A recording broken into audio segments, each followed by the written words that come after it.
లక్ష్యమును జీవమును ఆధారము నీ వాక్యము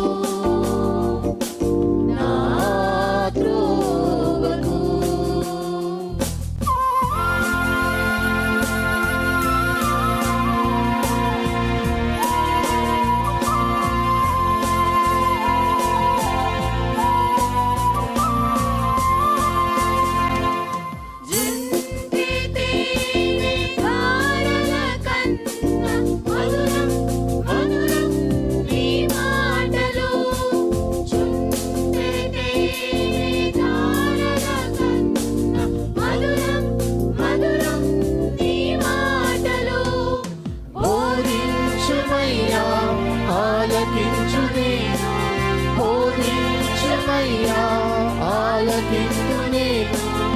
అనుసరింతునయ్యా ఆత్మశక్తితో, అనుసరింతునయ్యా.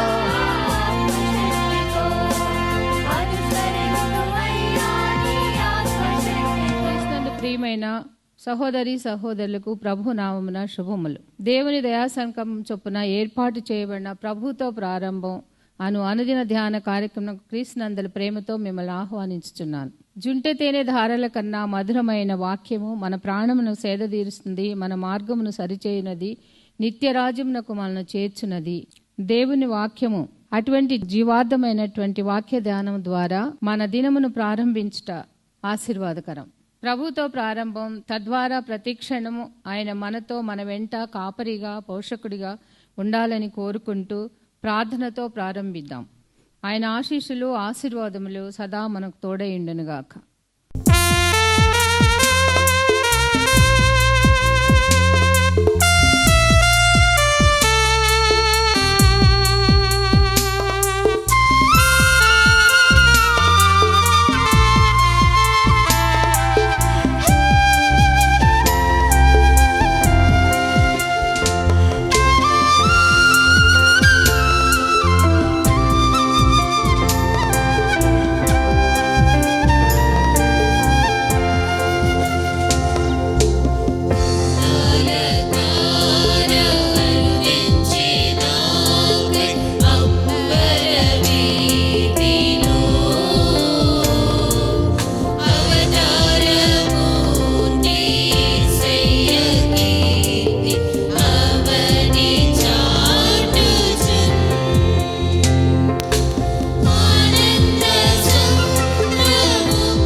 క్రీస్తునందు ప్రియమైన దేవుని సంగమా, మరొక నూతన దినమును దేవుడు మనకు అనుగ్రహించాడు. ప్రభుతో ప్రారంభం అనే ఈ కార్యక్రమాల ద్వారా అనుదినము దేవుని వాక్యపు పోషణలో కొనసాగుతున్న మీకందరికీ ప్రభు నామమున మరొకసారి శుభములు, స్వాగతం తెలియజేస్తున్నాను. మీలోని ఆశను, ఆసక్తిని గమనించి దేవుడు కూడా నాలో ఆ ఆశను, ఆసక్తిని కలిగించాడు. ప్రతిదినము తక్కువ మంది అయినప్పటికీ ఒక 100 మంది ఈ కార్యక్రమాలను వీక్షిస్తున్నారు. మీకు ఆశ ఉంటే మీరు అనగా ఈ కార్యక్రమాలు ఉపయోగార్థమని భావిస్తే మీ స్నేహితులకు, సన్నిహితులకు మీరు అందించవచ్చు. ఎందుకంటే ఇది సువార్త, దేవుని వాక్యం. మనతో పాటుగా ఇతరులకు కూడా అందించడానికి మీరు సాధకులైతే ఈ వాక్య పరిచయం ద్వారా కలిగే ఆధ్యాత్మిక ఆశీర్వాదంలో మీరు కూడా పాలిభాగస్తులు అవుతారు. ఇతరులకు కూడా అందిద్దాం, అందరికి కూడా వినిపిద్దాం. అనేక మంది ఆసక్తితో విని ఆత్మీయ మేళ్లు పొందగలిగే రీతిగా మనము కూడా ఒక సాధకులుగా ఉందాం. ప్రార్థించిద్దాం. కృపగల దేవా, దయగల తండ్రి, మీ పాదములకు స్తోత్రము చెల్లిస్తున్నాం నాయన. నీ ఉచితమైన దయా సంకల్పాన్ని బట్టి మమ్మల్ని ప్రేమించి నీ వాక్యపు మన్నా చేత మమ్మల్ని తృప్తిపరుస్తూ, నీ లేఖన సారాంశాన్ని మాకు విశదపరుస్తూ, మా వ్యక్తిగత జీవితాలకు ఆధ్యాత్మిక పోషకునిగా మీరు మాకు ఉన్నందుకు స్తుతులు చెల్లిస్తున్నాం.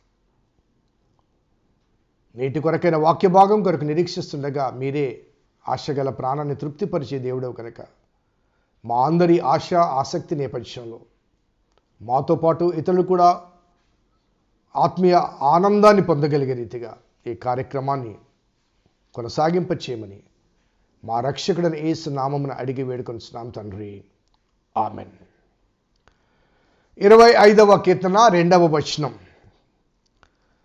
నా దేవా, నీ యందు నమ్మిక ఉంచి ఉన్నాను, నన్ను సిగ్గుపడనీయకము, నా శత్రువులను నన్ను చూచి ఉత్సహింపనీయకము. నీ కొరకు కనిపెట్టుకుని వారిలో ఎవరు సిగ్గునందడు, హేతువు లేకుండానే ద్రోహము చేయవారు సిగ్గునందుదురు. 2-3 వచనాలు. ఈ 2వ వచనం నేను ధ్యానం చేయాలని చదివాను, కానీ మొదటి వచనంతోనే ముగించాల్సి వచ్చింది, సమయం సరిపోక. ఈ 2వ వచనం, నా దేవా, నీ యందు నమ్మిక ఉంచి ఉన్నాను, నన్ను సిగ్గుపడనీయకము. ఈ ప్రారంభం ఒకసారి ఆలోచించండి. నా దేవా అనే ఈ మాట ద పర్సనల్ అప్లికేషన్. నా అనే మాట, ఈ మాట యొక్క భావన ఏంటంటే యు ఆర్ మై గాడ్, నీవు నా దేవుడువు. పరలోక ప్రార్థన దేవుడు మనకు నేర్పించినప్పుడు యేసయ్య పరలోకమందున్న మా తండ్రి అన్నాడు. మా తండ్రి అనగా శిష్యులు అడిగారు. సో వారందరూ కలిసి అడిగినప్పుడు ఆ భావాన్ని దేవుడు చెప్తూ it was a universal prayer. ప్రతి వ్యక్తి చేయగలిగింది, అందరికీ సంబంధించిందిగా అక్కడ ఆ ప్రార్థన పొందుపరచబడింది. కానీ ఇక్కడ ఈ ప్రార్థన నేను చెప్పాను కదండి, మొదటి 7 వచనాలు ప్రేయర్, ఆ తర్వాత ధ్యానం ఉంటుంది. సో ఈ ప్రార్థనలో నా దేవా అన్నప్పుడు it is a personal intercession. నువ్వు వ్యక్తిగతంగా దేవునితో పెనుగులాడుతున్నావు. ఈ నా అనే మాట నీకు దేవుని గల సంబంధ బాంధవ్యాన్ని వ్యక్తపరుస్తుంది. నీకు దేవుని గల సంబంధ బాంధవ్యాన్ని వ్యక్తపరుస్తుంది. ఫర్ ఎగ్జాంపుల్, కొన్ని చర్చెస్లో దైవ సేవకుని ఫాదర్ అంటారు. ఆ చర్చ్ మెంబర్స్ పెద్దవాళ్ళు కానీ చిన్నవాళ్ళు కానీ ఫాదర్ అంటారు. సో అతను అందరికీ అనగా it's a common word to call him. But వేరాస్ మన సొంత బిడ్డలు మన దగ్గరికి వచ్చి ఆ తండ్రిని ఏమని పిలుస్తారంటే నా తండ్రి, he is my father. So as a pastor, I'm a pastor. So ఆ సంఘంలో ఉన్న వారందరూ నా బిడ్డలే, ఏ వయసు అయినప్పటికీ కూడా. బట్ నా సొంత బిడ్డలు ఏమని పిలుస్తారండి? నా అంటారు. అనగా ఆ ఇంటిమసీ, ఆ క్లోజ్నెస్, ఆ కనెక్షన్ కాబట్టి ఈ కీర్తనకారుడు దేవునికి ప్రార్థన చేస్తూ నా అనే ఆ భావనలో you are my God, you are my God. So నా తండ్రికి నేను అడిగినప్పుడు నా తండ్రి కాబట్టి నాకు అన్నీ ఇస్తాడు. కాబట్టి దేవా నువ్వు నా తండ్రివి, నా ప్రార్థన ఆలకించాలి, నా ప్రార్థన నుంచి నా ప్రార్థనకి జవాబు ఇవ్వాలి. సో నా తండ్రి అని పిలుస్తూ ఆ పర్సనల్ రిలేషన్షిప్ని జ్ఞాపకం చేస్తూ నీ యందు నేను నమ్మిక ఉంచి ఉన్నాను, నీ యందు నమ్మిక ఉంచి ఉన్నాను. I trust you. నేను ఎవరిని నమ్మలేదండి, ఎవరి మీద ఆధారపడలేదు, ఎవరిని ఆశ్రయించలేదు. So again I'm telling you this is a prayer. మొదటి 7 వచనాల ప్రార్థన. సో ఈ ప్రార్థనలో దేవునితో ఉండంటే యు ఆర్ మై ఫాదర్. నేను ఎవరిని నమ్మలేదయ్యా, నిన్నే నమ్మాను, నీ దగ్గరికే వచ్చాను. నేను ఎవరిని అడగను కూడా, ఎవరిని ఆశ్రయించను కూడా, ఎవరి దగ్గరికి వెళ్ళను కూడా.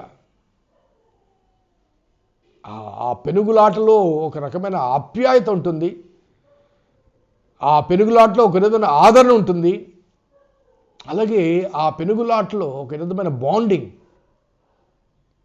తండ్రి బిడ్డల బాండింగ్ ఉంటుంది, ఆ చనువు ఉంటుంది, చొరవ ఉంటుంది. నీ యందే నేను నమ్మిక ఉంచి ఉన్నాను. సో ఎప్పుడైనా మనం ప్రార్థన చేస్తున్నప్పుడు ప్రతి ప్రార్థనకు అనగా మొదటి మాటలో చెప్పిన మొదటి వర్షం చెప్పిన ఆ ఏకాగ్రత ఎలా ఉండాలో, మన హృదయం కానీ, మన తలంపులు కానీ, మన ఆత్మ, ప్రాణం, చేతులు, కన్నులు, సో మన సమస్తముతో దేవుని ప్రార్థించాలి. దాంతోపాటుగా రెండవ ప్రధానమైన అంశం ఏంటంటే నమ్మిక ఉంచాలి. నమ్మిక ఉంచాలి. కాబట్టి ప్రార్థనలో ఉండవలసిన ప్రధానమైన అంశాల్లో ప్రధానమైనది నమ్మిక.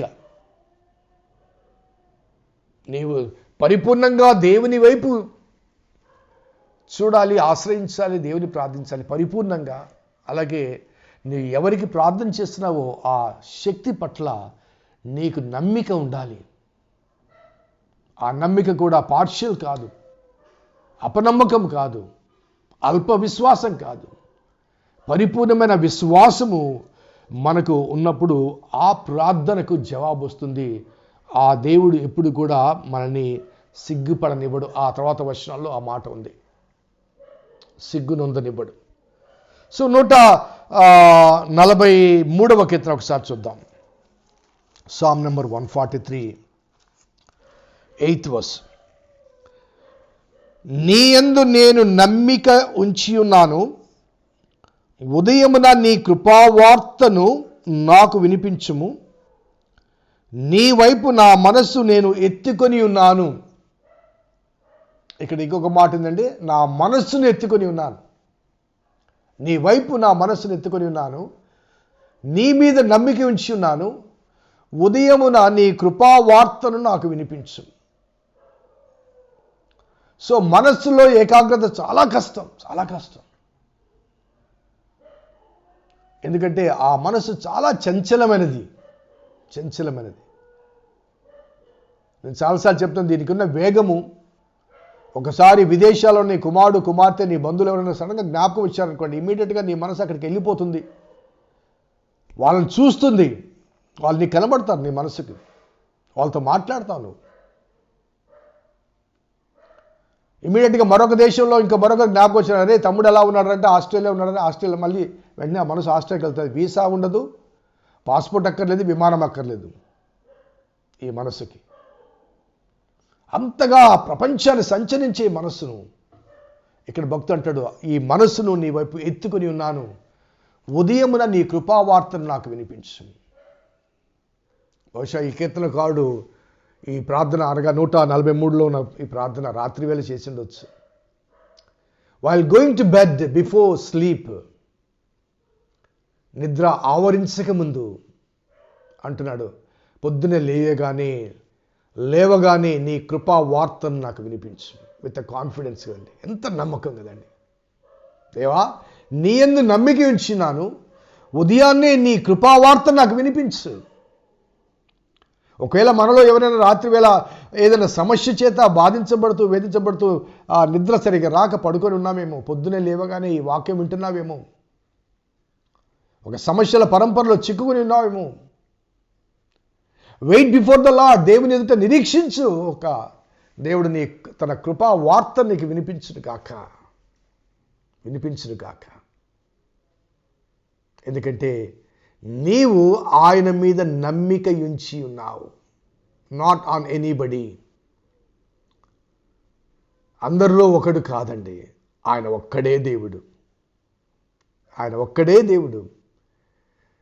కాబట్టి ఆయన మీద నీ నమ్మిక ఉంచి ఉన్నప్పుడు ఆయన ఉదయాన్ని తన కృపా వార్తను వినిపించాలి అనే ప్రార్థన భక్తుడు చేశాడు. మరి మనము అటువంటి ప్రార్థన చేస్తున్నామా?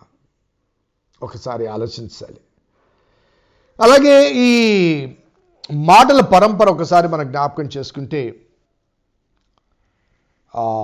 7వ కీర్తన అంతకుముందు ధ్యానం చేశాం.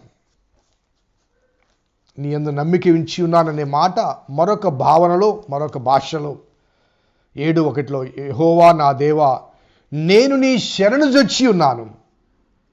నన్ను తరుమువారి చేతిలో నుండి నన్ను తప్పించుము. నన్ను తప్పించువాడు ఒకడు లేకపోగా వారిని సింహం వలె ముక్కలుగా చీల్చివేయకుండా నన్ను తప్పించుము. నీ శరణుజొచ్చి ఉన్నాను.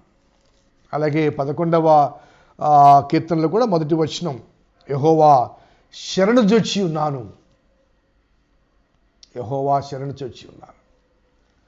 సో దేవుని ఆశ్రయించుట, దేవుని శరణుజొచ్చుట, దేవుని మీద నమ్మిక ఉంచుట మన జీవితాలకు చాలా ఆశీర్వాదకరమైనది, ఆనందకరమైనది కూడా. ఆ నమ్మిక నిన్ను సిగ్గుపడనివ్వదు. ఈ అంశాన్ని రేపు ధ్యానం చేద్దాం, సిగ్గుపడనివ్వదు. కానీ ఇక్కడ మనము ఆ ధ్యానం కొరకు ఈ వాక్య భాగంలో, నా శత్రులను నన్ను గూర్చి ఉత్సహింపనీయకము, నీ కొరకు కనిపెట్టు వారిలో ఎవడను సిగ్గునొందడు. కాబట్టి దేవుని మీద ఆధారపడిన వారి పట్ల దేవుడు ఎటువంటి దీవెన అనుగ్రహిస్తాడో ఆ వాస్తవాన్ని గమనించి, మొదటిగా దేవా, నా ఆత్మను నీ వైపుకి ఎత్తుకొని ఉన్నాను, నా ప్రాణమును ఎత్తుకొని ఉన్నాను, నా హృదయాన్ని ఎత్తుకొని ఉన్నాను, నా మనసును ఎత్తుకొని ఉన్నాను, నా చేతులను ఎత్తుకున్నాను, నా చేతులు ఎత్తుకొని ఉన్నాను, అలాగే నా కన్నులు ఎత్తుకొని ఉన్నాను, నీ మీద నమ్మిక ఉంచి ఉన్నాను. సో వెనెవర్ యూ ప్రే, ఎప్పుడు ప్రార్థించినా, ఏ స్థితిగతుల మధ్య ప్రార్థన చేసినా, ఏ సమస్యను బట్టి ప్రార్థన చేసినా, ఈ 2 ప్రధానమైన అంశాలు, concentrate fully on God and trust totally on God. దేవుని మీద పరిపూర్ణమైన ధ్యానం ఉంచండి, అలాగే దేవుని పరిపూర్ణంగా నమ్మండి. ఆ నమ్మిక, ఆ ధ్యాస, ఆ ధ్యానము మన జీవితాల్లో ఆశీర్వాదాలు, ఆనందాలు, అద్భుతమైన అనుభవాలు అనుగ్రహిస్తుంది. ప్రార్థన చేద్దాం. కృపగల దేవా, దయగల తండ్రి, మీ పాదములకు స్తోత్రము చెల్లిస్తున్నాం నాయన. నీ ఉచితమైన దయా సంకల్పాన్ని బట్టి మమ్మల్ని ప్రేమించి ప్రోత్సహిస్తూ అనుగ్రహిస్తున్న అనుదిన ఆహారాన్ని బట్టి స్తుతులు చెల్లిస్తూ, మా ప్రార్థనలో ఎటువంటి లక్షణాలు మేము కలిగి ఉండాలో, ఎటువంటి ప్రవర్తన కలిగి ఉండాలో, ఏ రీతిగా ప్రార్థించాలో కొన్ని అంశాలు మాకు బోధించాడు. ఈ బోధనానుసారంగా మీ ఆ ప్రార్థన జీవితాన్ని మార్చుకోవటానికి, మలచుకోవటానికి మీ కృప అనుగ్రహించమని మా రక్షకుడైన యేసు నామమున అడిగి వేడుకొంచున్నాం తండ్రి. ఆమేన్. తండ్రి, కుమార, పరిశుద్ధాత్మ త్రియేక దేవుని దీవెన ఈ వాక్యం విన్న బిడ్డలకు, వాక్యాభిలాషులకు సదా తోడేయును గాక.